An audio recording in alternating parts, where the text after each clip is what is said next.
प्रिय साथियों, नमस्कार। मैं संजू कुमारी सरोज आप सभी का सरोज संपदा चैनल पर सहृदय स्वागत करती हूँ। जैसा कि आपको YouTube के थंबनेल से ज्ञात है कि आज हम सभी UGC नेट पेपर 2 एजुकेशन शिक्षा शास्त्र पर अति नवीनतम PYQ का सटीक प्रश्नोत्तरी को साझा किया जाएगा। मैं पिछले 20 वर्षों से बिहार सरकार के शिक्षा विभाग में कार्यरत हूँ। कार्य का दायित्व अब तक ऑफलाइन में ही रहा है, परंतु अब मेरी कोशिश रहेगी कि ऑनलाइन भी कुछ जानकारी अपने नए एवं पुराने साथियों से साझा करती रहूं। तो ज़्यादा देर ना करते हुए सेशन शुरू किया जाए। जैसा कि आप स्क्रीन पर देख रहे हैं कि यह सेशन आपको बाइलिंगुअल टॉप क्वेश्चंस के रूप में जो मर्ज साइकिल के अंतर्गत एग्जाम कंडक्ट किया गया था दिसंबर 21 और जून 22 का, यह आपको 12 दिसंबर 22 शिफ्ट 1 के रूप में क्वेश्चन है। इसमें आपको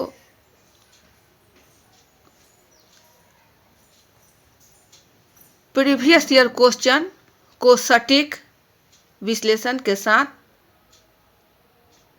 पार्ट 1 के रूप में साझा किया जा रहा है। तो इसे बहुत ही गहनता के साथ आत्मसात करना है और JRF प्राप्त करना है। यह हमारा आपको प्रैक्टिस सेट के रूप में पार्ट पहला होंगे। तो प्रश्न 1 की ओर, अनौपचारिक शिक्षा के माध्यम से सीखने को कहा जाता है। A. मुक्त शिक्षा, B. औपचारिक शिक्षा, C. अंतर्दृष्टिपूर्ण शिक्षा, D. संयोग वक्त सीखना अथवा आकस्मिक सीखना। इंग्लिश है इसकी। Learning through informal education is called A. Open learning, B. Formal learning, C. Insightful learning और D. लर्निंग बाय चांस और इंसिडेंटल लर्निंग। तो आपको A, B, C और D से सही ऑप्शंस का चयन करना है। अनौपचारिक शिक्षा, सवाल हमारा है अनौपचारिक शिक्षा।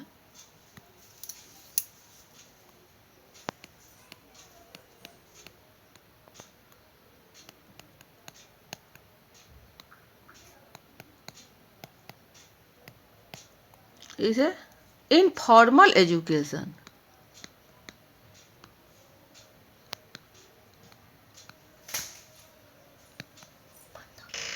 इनफॉर्मल एजुकेशन, यह समझे कि अनौपचारिक, जो औपचारिक नहीं है, जो फॉर्मल नहीं है। तो इसमें जो एजुकेशन, जो ज्ञान प्राप्त होता है, वह आपको कहीं भी, किसी भी जगह, किसी के द्वारा कुछ भी सीखा और समझना ही ये अनौपचारिक शिक्षा के अंतर्गत है। यह शिक्षा आपको परिवार में, मित्र मंडली में,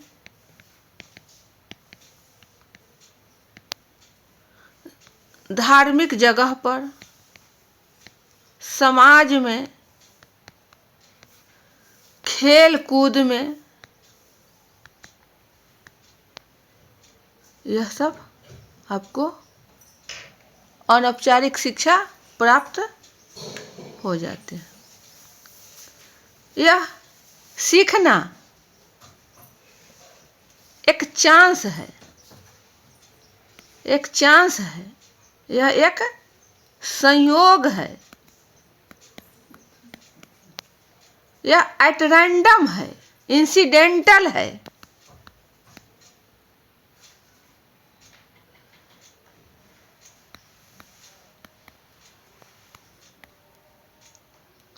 आकस्मिक।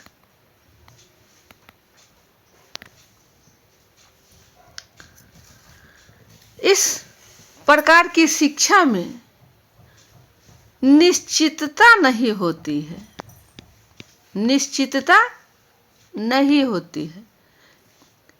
यह आकस्मिक शिक्षा के रूप में भी यह जाना जाता है। यह नेचुरली है, इसमें कहीं कुछ बनावटीपन नहीं है। जब जहाँ जैसे जो शिक्षा प्राप्त हो जाता है इसे अनौपचारिक शिक्षा कहा जाता है। तो इस प्रकार हमारा ऑप्शन है मुक्त शिक्षा।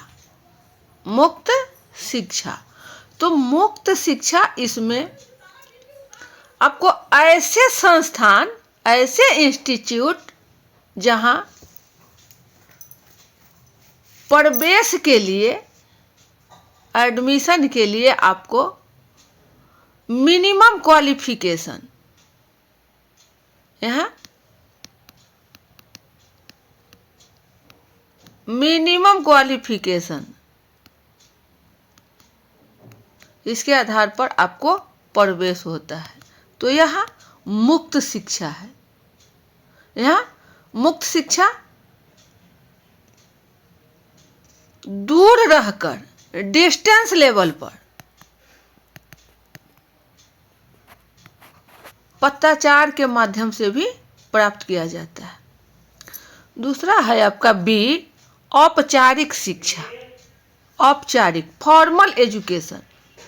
यह फॉर्मल एजुकेशन आपको एक नियम से, कायदा से, कानून से और लिखित रूप में यह एक संरचित स्ट्रक्चर्ड एजुकेशन है। यह आपको प्रारंभिक लेवल से ही, एलिमेंट्री लेवल पर ही इसकी पढ़ाई शुरू होकर यूनिवर्सिटी तक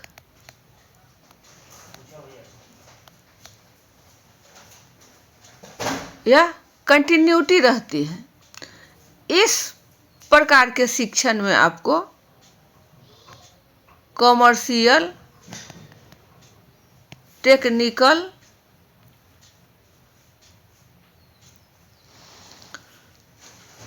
एजुकेशनल,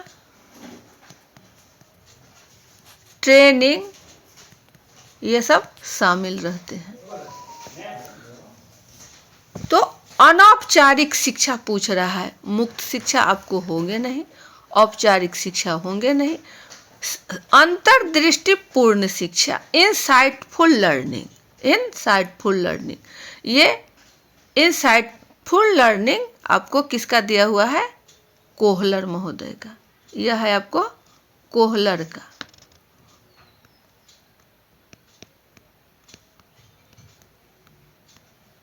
इनसाइटफुल लर्निंग कोहलर महोदय का है। उन्होंने कोई व्यक्ति जब संघर्ष कर रहा हो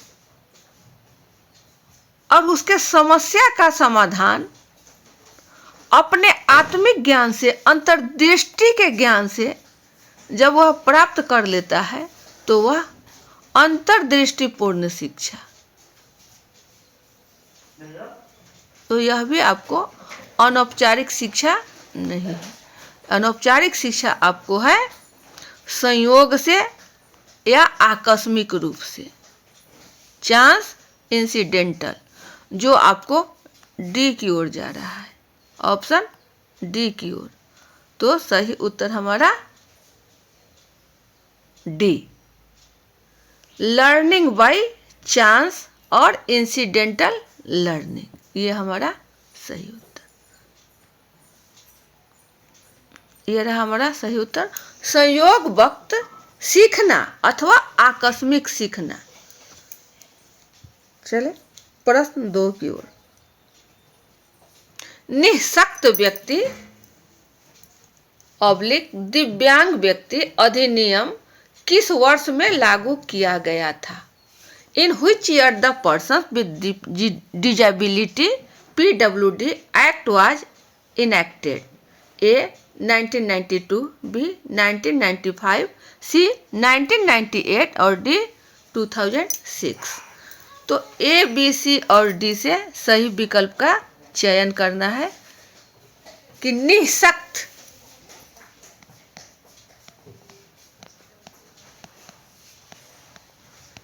डिजेबिलिटी।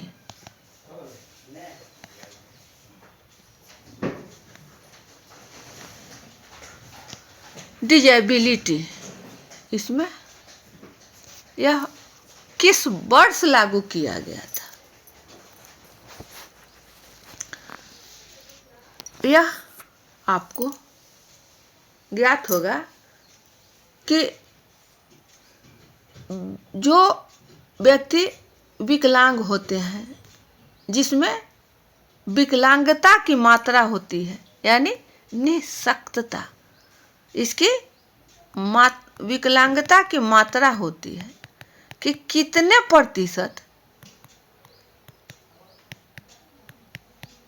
प्रतिशत से वह निःशक्त है। यह आपको धारा 33 के अंतर्गत 3% का आरक्षण, 3% का आरक्षण प्रदान करती है। इसमें एक नंबर में है आपको कम दृष्टि अर्थात अंधता, दूसरा है आपको बधिरता और तीसरा है आपको पक्षघात, पूरा मस्तिष्क पक्षघात।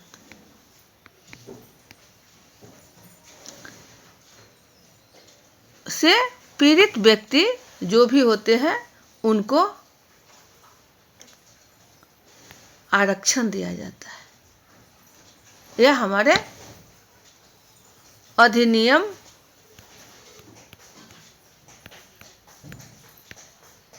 एक्ट वर्ष 1995 में लागू हुआ था। 95 से PWD अधिनियम 1995 के रूप में इसे जाना जाता है। PWD act 1995। तो हमारा सही उत्तर आपको बी ऑप्शन है 1995। यह संविधान के 253 अनुच्छेद में संघ सूची की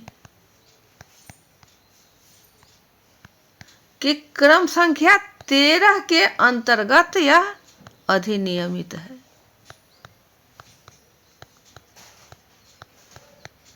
तो हमारा सही उत्तर 1995 निःशक्त व्यक्ति या दिव्यांग व्यक्ति अधिनियम लागू किया गया था वर्ष 1995।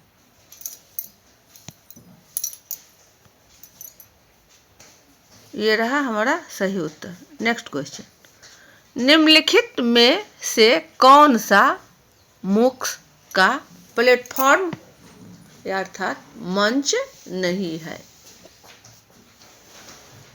ए कोर्सेरा,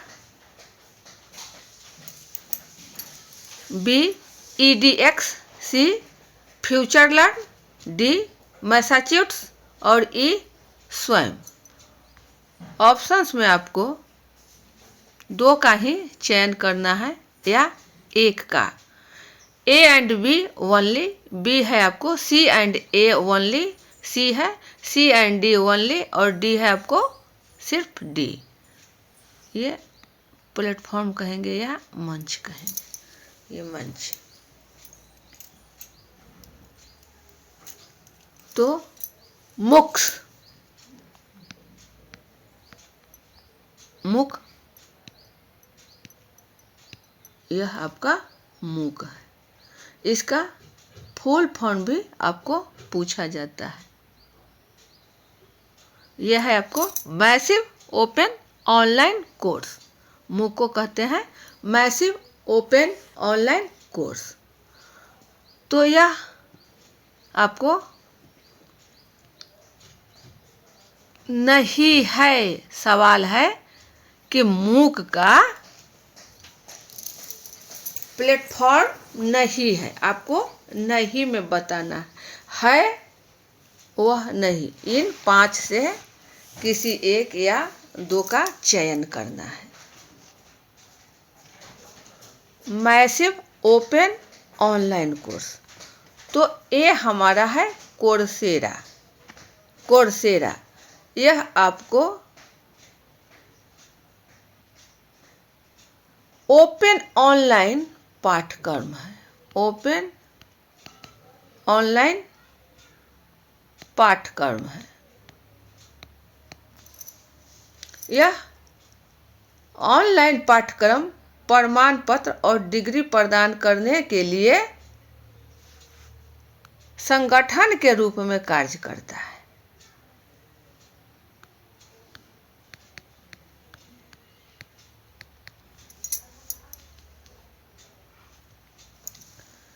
कोर्सेरा आपको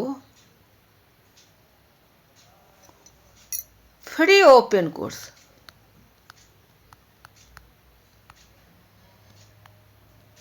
फ्री ओपन कोर्स प्रदान करती है और इसकी स्थापना वर्ष 2012 में स्टैनफोर्ड यूनिवर्सिटी द्वारा संचालित किया गया था। यह 2012 में कोर्सेरा, कोर्सेरा EDX, EDX यह टेक्निकल प्लेटफॉर्म है। यह आपको तकनीकी प्लेटफॉर्म है। यहाँ आपको हायर एजुकेशन, हायर एजुकेशन के अंतर्गत प्रोफेसर द्वारा कंटेंट उपलब्ध कराए जाते हैं।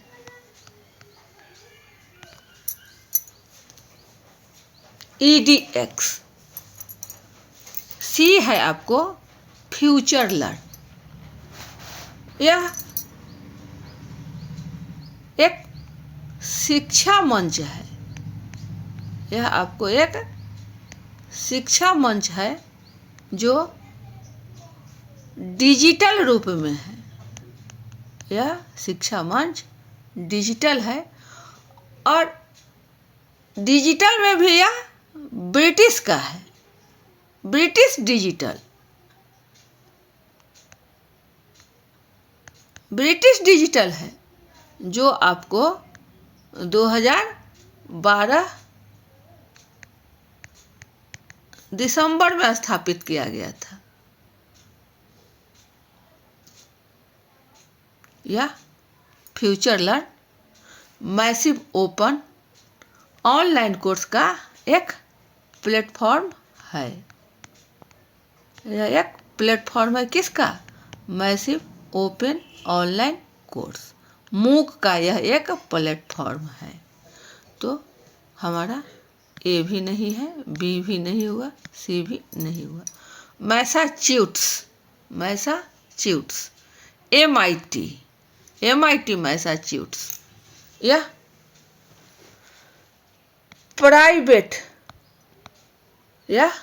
प्राइवेट अनुसंधान विश्वविद्यालय है।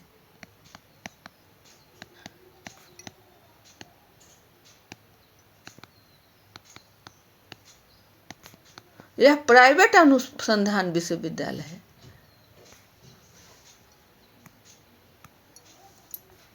मैसाचुसेट्स आपको 1861 में इस यूनिवर्सिटी की स्थापना की गई थी। 1861 डी मैसाचुसेट्स यह यूनिवर्सिटी है, यह मूक का प्लेटफॉर्म नहीं है। इस प्रकार हमारा MIT मैसाचुसेट्स ये सही विकल्प आपको मुक्स का नहीं है। यह ऑप्शन आपको डी ओनली, डी ओनली। अब स्वयं को भी हम लोग समझ लें। स्वयं का फुल फॉर्म भी आपको पूछे जाते हैं। तो स्वयं SWAYAM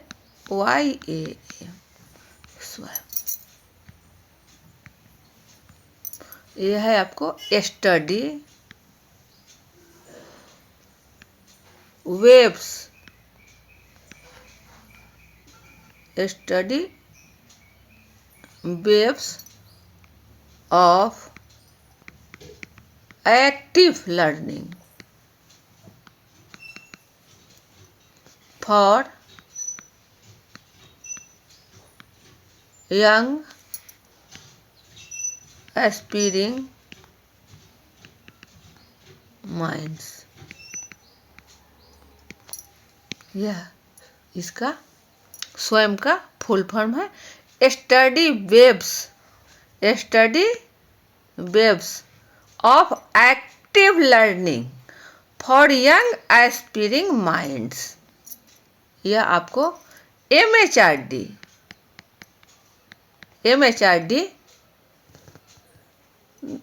द्वारा ही यह स्थापित है। यह भी आपको पूछा जाता है कि स्वयं किसके द्वारा स्थापित किया गया था। यह एक ऑनलाइन प्लेटफॉर्म है, यह आपको एक ऑनलाइन प्लेटफॉर्म है।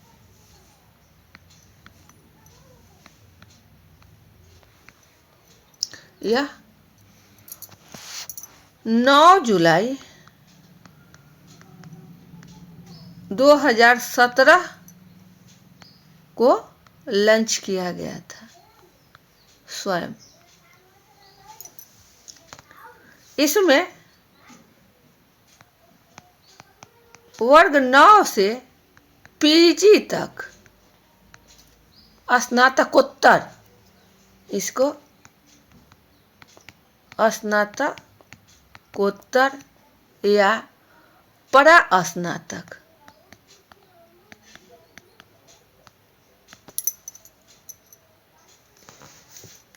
में ऑनलाइन एजुकेशन दी जाती है। ऑनलाइन एजुकेशन इस प्रकार हमारा ई भी नहीं है, ए नहीं है, बी नहीं है, सी नहीं है, ओनली आपको डी है, ओनली आपको डी है। कोई दिक्कत यहाँ तक नहीं आनी चाहिए, क्योंकि कभी कभी आपको कोर्सेरा के बारे में भी पूछ सकता है, कभी EDX के है या नहीं है, तो इन सब को भी हमें जानना है। मूक का प्लेटफॉर्म कौन कौन सा है, ये इसमें आ जाए, घुमा कर पूछ दे तो हमारा हो जाएगा कोर्सेरा EDX। सही उत्तर का मिलान कर लिया जाए।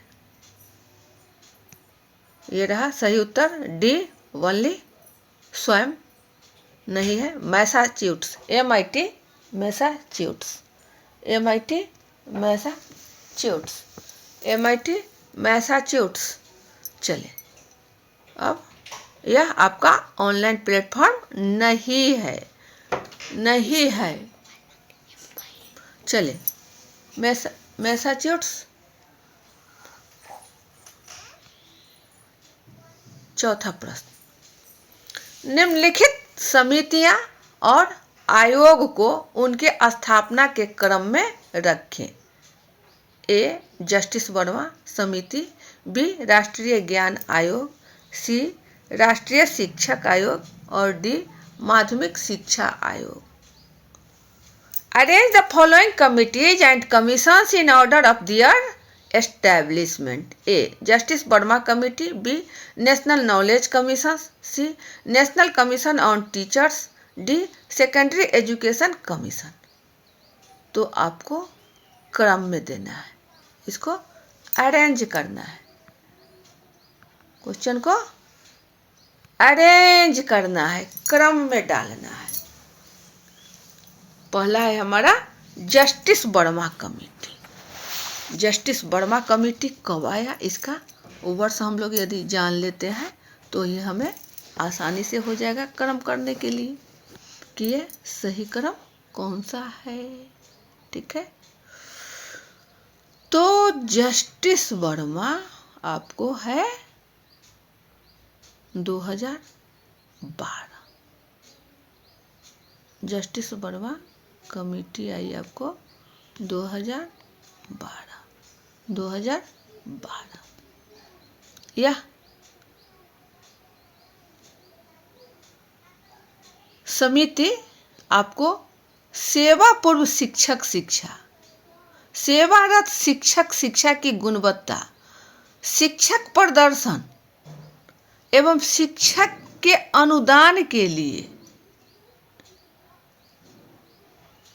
National council of teacher education NCTE के द्वारा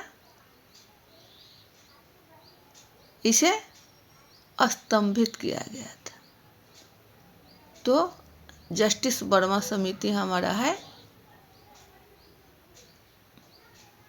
2012 में, उसी के आधार पर आगे बढ़ना है। बी आपका है राष्ट्रीय ज्ञान आयोग, national knowledge commission. National knowledge commission इसका गठन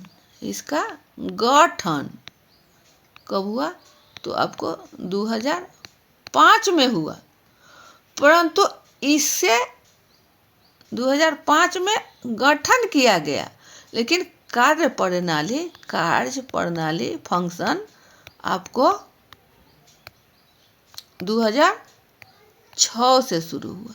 2006 से राष्ट्रीय ज्ञान आयोग, नेशनल नॉलेज कमीशन। इसके चेयरमैन, राष्ट्रीय ज्ञान आयोग के चेयरमैन सैम पित्रोदा है। और यह भी क्वेश्चन आपको मजेदार है, पूछता है कि सैम पित्रोदा द्वारा कौन सा आयोग या राष्ट्रीय ज्ञान आयोग किनके द्वारा स्थापित, इसके चेयरमैन कौन थे। इसमें आपको कार्यरत संस्थान में जो आपको प्रबंधन में सुधार करना, नए ज्ञान जो आपको कृषि या उद्योग, इसमें बढ़ावा देना, इसका बढ़ावा देना। यह था आपका राष्ट्रीय ज्ञान आयोग। यह गठन 2005 में, लेकिन कार्यप्रणाली आपको 2006 में लगा। यह महत्वपूर्ण है। राष्ट्रीय शिक्षक आयोग, नेशनल कमीशन ऑन टीचर्स, यह आपको वर्ष 1964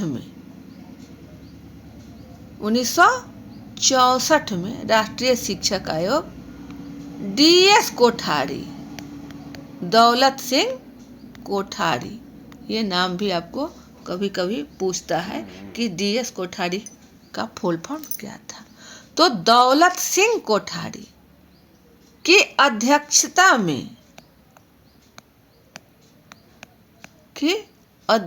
में शिक्षा प्रणाली के नई दिशा देने के उद्देश्य से ये गठन किया गया था। और इसका मुख्यालय आपको है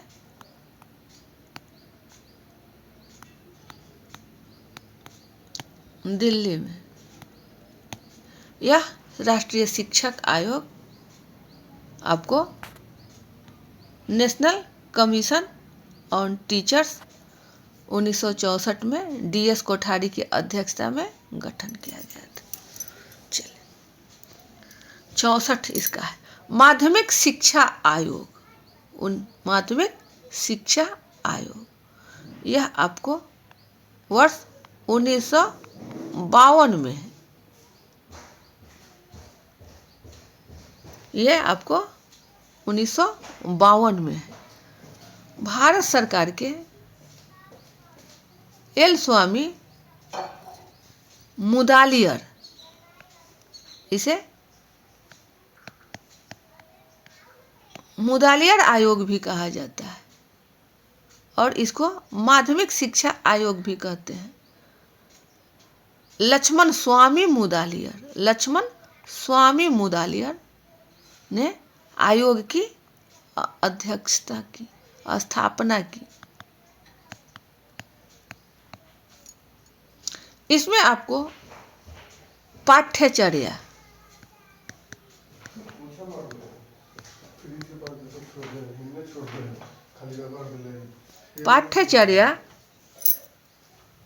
में विविधता लाने के लिए एक मध्यवर्ती स्तर को जोड़ने से एवं त्रिस्तरीय स्नातक,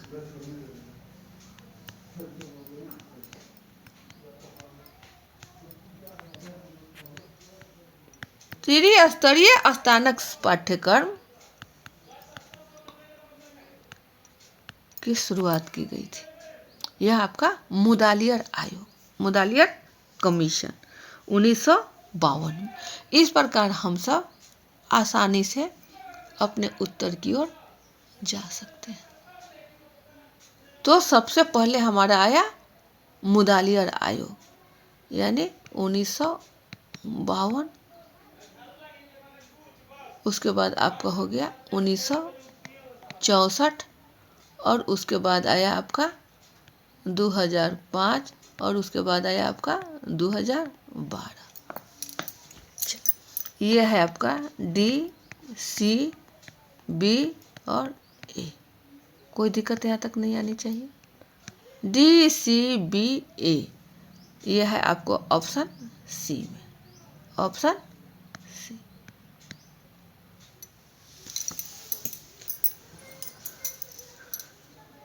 समिति एवं आयोग की स्थापना का क्रम 1952, 64, 5 और 12।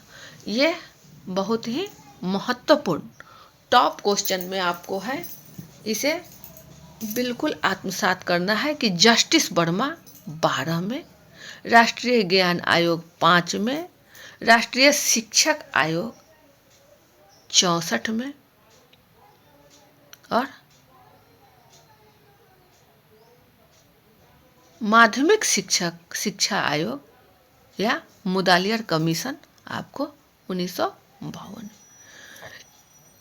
यह भी आपको है कि दौलत सिंह कोठारी जो 1964 में, इसका भी बहुत ही महत्वपूर्ण है। इसे हमेशा के लिए आत्मसात करना है। तो हमारा ऑप्शन सी सही उत्तर का मिला। ये रहा सही उत्तर। नेक्स्ट क्वेश्चन, निम्नलिखित में से राष्ट्रीय पाठ्यक्रम प्रारूप के प्रकाशन के सही वर्ष का चयन करें तथा उसे सही अनुक्रम में व्यवस्थित करें।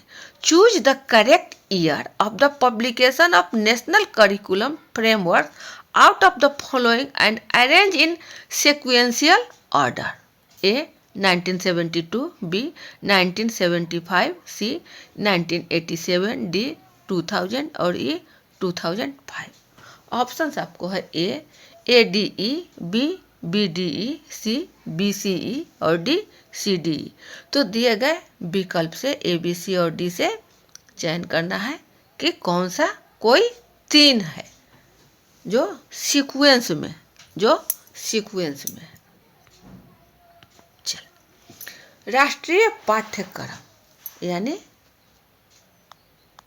NCF, national curriculum of framework, national curriculum of framework, राष्ट्रीय पाठ्यक्रम की रूपरेखा।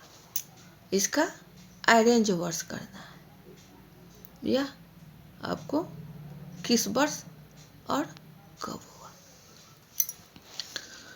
तो सबसे पहले हम सब जाने कि NCF, यह आपको राष्ट्रीय पाठ्यक्रम प्रारूप जो है अभी फिलहाल का जो 2005 का है,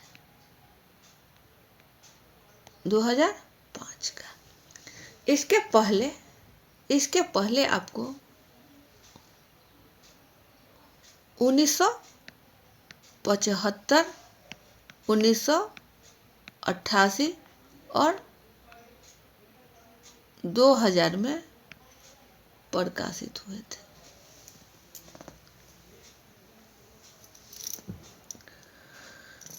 ये NCF 2005 स्टूडेंट को ही ज्ञान का निर्माता मानते हैं, ज्ञान का निर्माता। विद्यार्थी ही हमारा ज्ञान का निर्माता है। वही समाज का नागरिक बनकर समाज में एक सफल नागरिक है, ज्ञान का निर्माता है। NCERT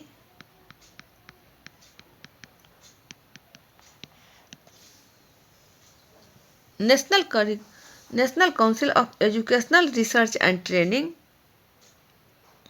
शैक्षिक अनुसंधान और प्रशिक्षण की राष्ट्रीय परिषद में 1975 और 1988 और 2000 में यह प्रकाशित किया गया था। इस रिपोर्ट के आधार पर ही 1986 से 1992 में लर्निंग विदाउट बर्डन,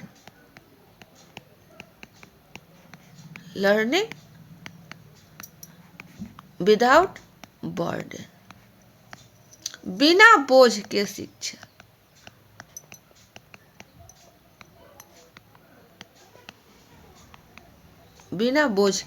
शिक्षा, यह आपको नीति निर्धारित की गई थी। NCF 2005 आपको बताता है स्कूल से बाहर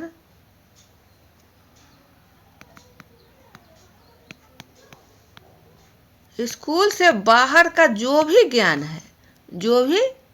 ज्ञान है उसे अपने में जोड़ना, अपने आत्मसात करना। स्कूल से बाहर का ज्ञान। दूसरा नंबर है आपको रटना नहीं है, बिल्कुल इससे मुक्त होना है। इसमें आपको फ्लेक्सिबल है, यह लचीला है। यहाँ आपको परीक्षा जो है वह एकीकृत, एक साथ एकीकृत। यह सब आपको वर्ष 2005 में नेशनल करिकुलम ऑफ फ्रेमवर्क।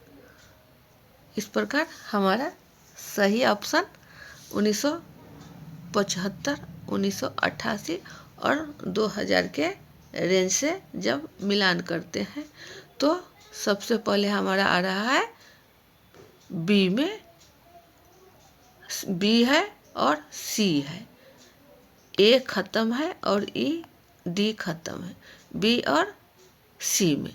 तो डी आपका है 2000, जो 2000 यहाँ बाद में।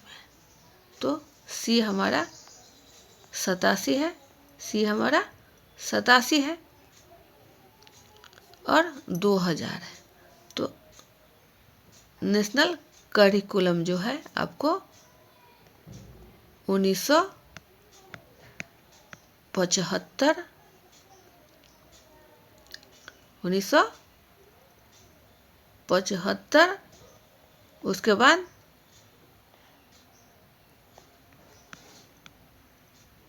2000 और उसके बाद 2005 ये बनाए गए थे।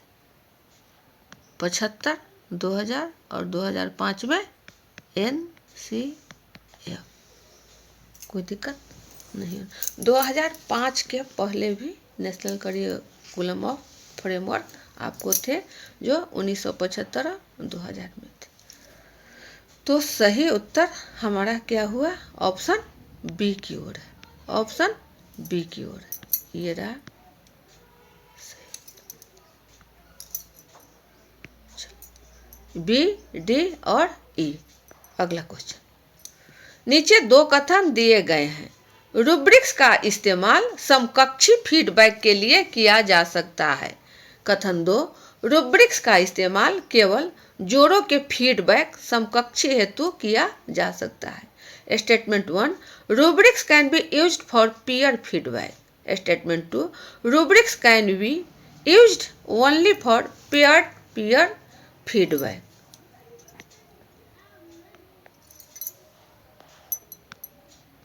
B. Option, both statement 1 and statement 2 are true. B. Both statement 1 and statement 2 are false. C. Statement 1 is true but statement 2 is false. और D है आपको statement 1 is false but statement 2 is true. तो आपको सही विकल्प का चयन करना है कि कौन सा इसमें सही होगा।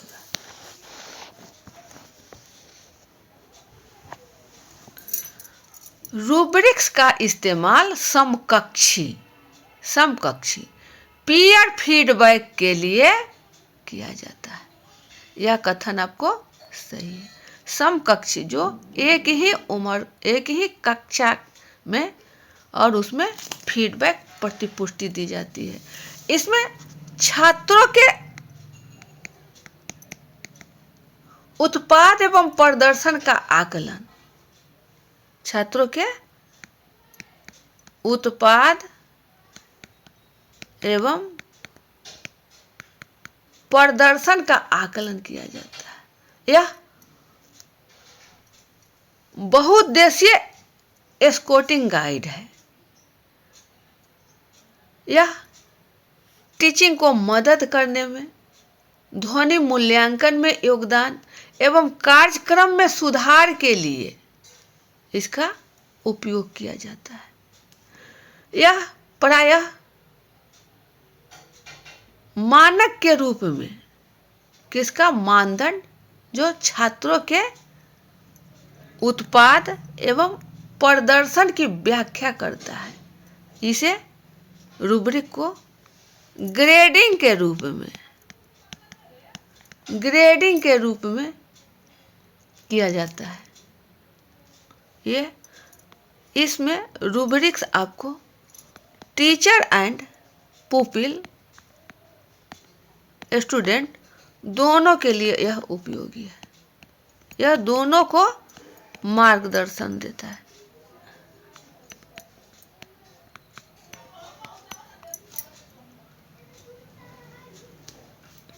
इस प्रकार रूब्रिक्स का इस्तेमाल समकक्षी फीडबैक के लिए किया जा सकता है। यह कथन सही है। Rubrics can be used for peer feedback. दूसरा कथन है, रूब्रिक्स का इस्तेमाल केवल जोड़ों के फीडबैक समकक्षी हेतु किया जा सकता है। Rubrics can be used only for paired. नहीं, केवल नहीं, यहाँ केवल दिया हुआ है, तो यह कथन आपका गलत है। यह कथन गलत, अर्थात कथन 1 सही है और कथन 2 गलत है। Statement 1 is true but statement 2 is false. ये ऑप्शन आपको सी की ओर है। ऑप्शन सी की ओर। Statement 1 is true but statement 2 is false. सही उत्तर का मिलान। ये रहा सही उत्तर। नेक्स्ट क्वेश्चन, राष्ट्रीय शिक्षा नीति 1986 के अनुसार निम्नलिखित में से किस संस्था को प्रारंभिक विद्यालयों के लिए सेवारत अध्यापक शिक्षा की जिम्मेदारी सौंपी गई है?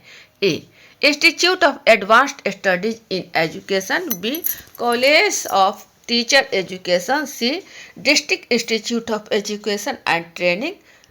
D, state college of education.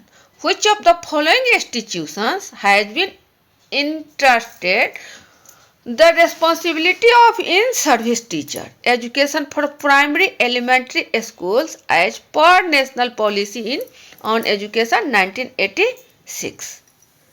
A, IAAC, B, CTE, D, C, DAT और D है आपको SCE, state college of education. तो A, B, C और D से सही विकल्प का चयन करना। यह है आपको राष्ट्रीय शिक्षा नीति, राष्ट्रीय शिक्षा नीति, नेशनल एजुकेशन पॉलिसी, NEP 1986। राष्ट्रीय शिक्षा नीति 1986 आपको एक दस्तावेज के रूप में भारत सरकार द्वारा शैक्षिक वातावरण को सुघड़ बनाने के लिए प्रदान किया गया था। इस NEP 1986 ही प्राथमिक यानी प्राइमरी का मतलब है आपको 1 से 5 और प्रारंभिक विद्यालय यानी 1 से 8। यही आपको कहीं कहीं मिलेंगे 6 से 8। यह है आपको उच्च प्राथमिक हायर प्राइमरी। यह है आपका लोअर प्राइमरी और यह है आपका एलिमेंट्री। तो प्रारंभिक या प्राथमिक यानी आपको 1 से 5 या 1 से 8 या 6 से 8 जो भी विद्यालय है उसमें जो सेवारत अध्यापक हैं, इन सर्विस टीचर हैं, उनके लिए जो एजुकेशन दिया जाए यानी ट्रेनिंग दिया जाए, यह जिम्मेदारी आपको 1986 में ही डायट को दी गई थी। डायट, यह है आपका DIET, district institute of education and training. Option C DIET. यह आपको 1986 में, डायट आपको 1986 में, यह संस्था इसके ही 1986 में ही NEP 1986 में ही आपको नवोदय विद्यालय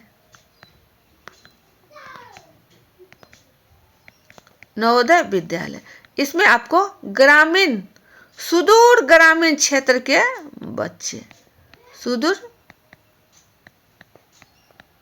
ग्रामीण क्षेत्र के छात्रा जो अव्वल दर्जे के होते हैं नवोदय विद्यालय के लिए चयनित किए जाते हैं। अकादमिक स्टाफ कॉलेज,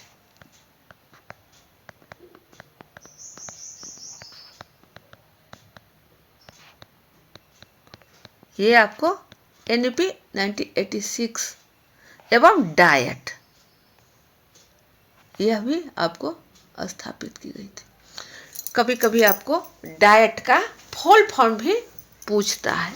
डायट यह बहुत ही टफ क्वेश्चन है आपको इस पर। डायट डिस्ट्रिक्ट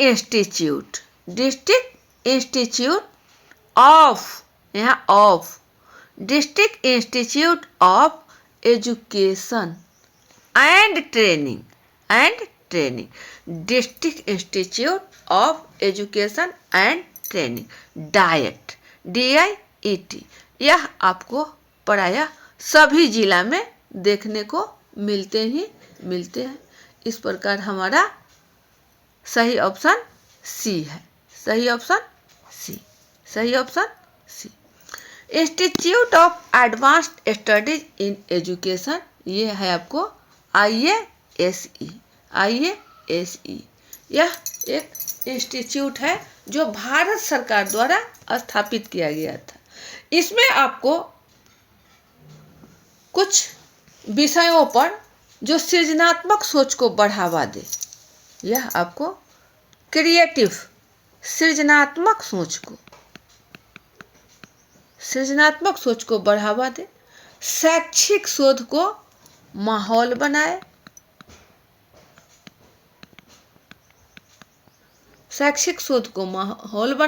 सामाजिक विज्ञान, प्रौद्योगिकी एवं विकास पद्धतियों एवं तकनीकों में उच्च संस्थान में यह शुरू किया गया। उच्च संस्थान में CTE college of teacher education, यह स्पष्ट है कि टीचर एजुकेशन यानी शिक्षक शिक्षा के लिए जो प्रशिक्षण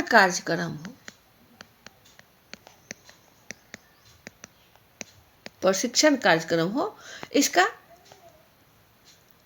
विश्लेषण करना, उसका इंफ्रास्ट्रक्चर का सर्वेक्षण करना, क्वालिटी एजुकेशन एवं फिनेंशियल रिस्पॉन्सिबिलिटी भी इसमें निहित है। College of teacher education. D है आपको state college of education, state college of education. इसमें आपको अध्यापक यानी शिक्षक एवं शाला व्याख्याता को ट्रेनिंग दी जाती है। इस प्रकार हमारा स्टेट कॉलेज ऑफ एजुकेशन का फंक्शन है, वर्क है। तो हमारा सही उत्तर आपको DIET, district institute of education and training, option C. यह NEP 1986 के द्वारा प्रदान किया गया था। लेकिन यह भी ध्यान रखें कि डाइट की स्थापना, इसकी स्थापना आपको कब हुई थी? 1997 में। 1996 में इसको दस्तावेज के रूप में भारत सरकार को दिया गया और 97 में इसे प्रत्येक जिला में डाइट की स्थापना की गई।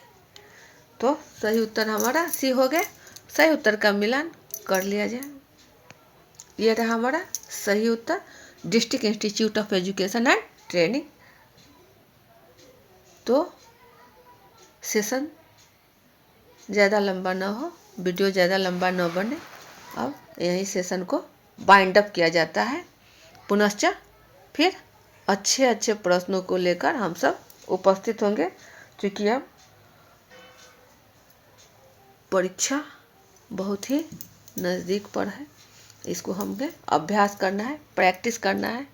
तो सेशन बाइंड अप किया जा रहा है। जय हिंद।